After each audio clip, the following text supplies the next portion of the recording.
The Reverend Jesse Jackson, the civil rights leader, Baptist minister, and two-time presidential candidate, died this morning at the age of 84. Long known for his activism and political influence, Jackson spent his life dedicated to pursuing civil rights for disenfranchised groups, both in the U.S. and abroad.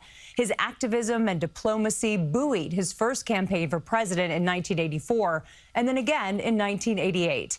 But perhaps his greatest legacy is the Rainbow Push Coalition, his landmark national service organization focused on social justice and fighting for social change. We have team coverage here for you tonight. Devlin spoke with New Yorkers who knew the Reverend. Let's begin here in studio with Dick Brennan with a look back at his life and his legacy. Dick. Christine, Jessica, Jesse Jackson was a moral leader who turned into a political force trying to carry forward the age of civil rights after the death of Dr. Martin Luther King, and also appealing to the working class, the forgotten man and woman, using the power of the word to move people. Use hope and imagination as weapons of survival and progress, but you keep on dreaming, young America. He was a preacher and protester, champion of civil rights. His soaring rhetoric and impassioned pleas for justice carried him and his supporters to the halls of power and twice into the race for the presidency. America must never surrender to malnutrition. We can feed the hungry and clothe the naked. We must never surrender.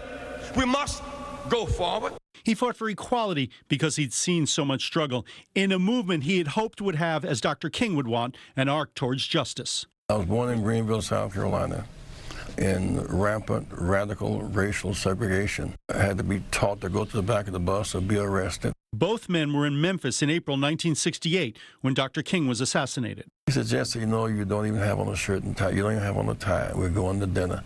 I said, "Doc, you know, it does not require a tie. Just an appetite." We laughed. I said, "Doc," and the bullet hit.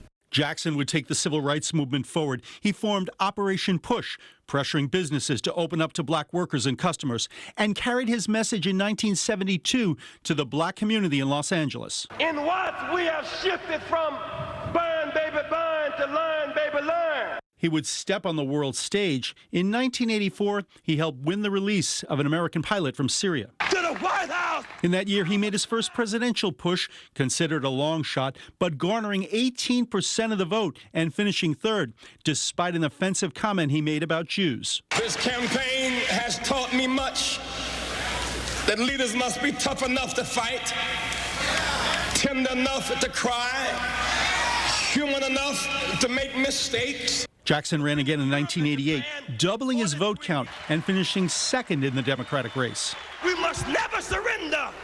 America will get better and better. It was an extraordinary finish, the farthest any black candidate had gone in a presidential contest. But 20 years later, when President Barack ran, we were laying the groundwork for that season. Jackson was an early supporter of Barack Obama's presidential bid and an occasional critic. He was famously photographed in Chicago's Grant Park on election night 2008, overwhelmed with emotion, no doubt recognizing that after a lifetime of trying to carry the torch, it was being passed on to a new generation. His son, Jesse Jackson Jr., spoke today. For 84 years, this man had breath. He had life. He had spirit energy. Make no mistake about it, Jesse Jackson was unique in American history. And a voice that carried a singular message. Keep hope alive. Keep hope alive. Keep hope alive. Jackson was 84. Funeral arrangements have not been made, but it's expected the Rainbow Coalition will make an announcement about coming celebrations of life, and what a life it was. Absolutely. Dick, you know, it's no secret how long you've covered New York news. Yes. Curious about your own thoughts. I know that you've covered the Reverend. Yeah, I've been lucky enough to interview him at conventions, but the last time I remember was at Occupy Wall Street downtown. It was always chaos and mayhem down there trying to interview anyone, people breaking up your interviews, screaming and yelling. So these guys are making real noise. And I finally turned to them and said, "Hey, fellas, you know who this is? This is Jesse Jackson." And, of course, what do? They keep screaming and yelling.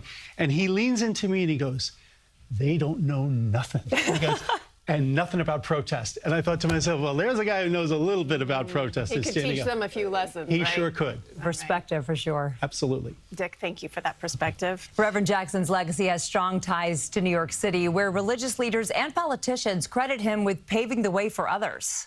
Devlin has reaction now from Harlem. New Yorkers who knew the Reverend Jesse Jackson are still coming to terms with the passing of the civil rights icon, as many remember his efforts to battle racial and social injustices here in New York City and around the nation. It has been a very sad day for me, even though we knew he was very ill.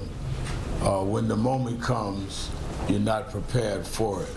Reverend Al Sharpton, one of the first notified of Reverend Jesse Jackson's passing early Tuesday morning, joining in the legions locally mourning the loss of the religious and civil rights icon. Jesse Jackson changed American politics. Jesse Jackson changed the civil rights movement. He was a consequential and transformative figure. While many know Jackson for his work in the South during the civil rights movement, his activism had heavy roots right here in New York, echoing the streets of Harlem Tuesday. We're losing a lot of our most important black cultural figures, and we don't have a lot of people carrying the mantle right now. Very influential. He was a strong black leader. He was for civil rights and justice. Jennifer Jones-Alston is the vice chair of the board of the National Action Network and was lucky enough to spend most of her life sharing rooms with Reverend Jackson. Where I could sit and talk with him, and he would talk about the stories with the experiences and the memories with my dad. Her father, Brooklyn pastor William Augustus Jones Jr., worked closely with Reverend Jackson through Operation Breadbasket, and Jackson's teachings became her own. I always appreciated how sincere and serious he was about the work. Yes, he laughed and he joked and he was a lot of fun to be around, but you never, ever, ever questioned his commitment to the cause and to the people. So while the nation mourns all that was and all that is the legacy of Jesse Jackson, New York joining the choir, thanking him for his dedication and love. I just thank him for reminding me that I've got to keep pressing on no matter what. Alan Devlin, CBS News, New York. And Jackson's death is hitting some faith leaders especially hard today. At the Abyssinian Baptist Church in Harlem, Reverend Dr. Kevin R. Johnson recalls meeting the civil rights icon for the first time on the campaign trail when Jackson was running for president and Johnson was in junior high school. Reverend Johnson says Jackson is an example of how faith-based communities can help move the country forward on issues like social justice. He really set the blueprint that really helped, in my opinion, the Obama coalition, and I would even say the Mandami coalition. And so I firmly believe that a church has to be active. I firmly believe that we have to be the voice of the people. And if there's something that we need now more than ever, is for people to be speaking truth to power. Johnson says Jackson showed America that we are stronger together. Martin Luther King III and his wife called Reverend Jackson a towering voice and devoted servant of justice, saying that he walked with courage when the road was uncertain, spoke with conviction when the truth was inconvenient, and stood with the poor, the marginalized, and the forgotten when it was not popular to do so. And President Obama wrote in part, Reverend Jackson also created opportunities for generations of African Americans and inspired countless more, including us.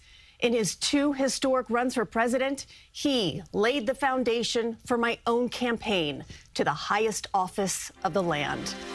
For a deeper look into the life of Reverend Jesse Jackson and the other tributes pouring in, just head over to CBSNewYork.com.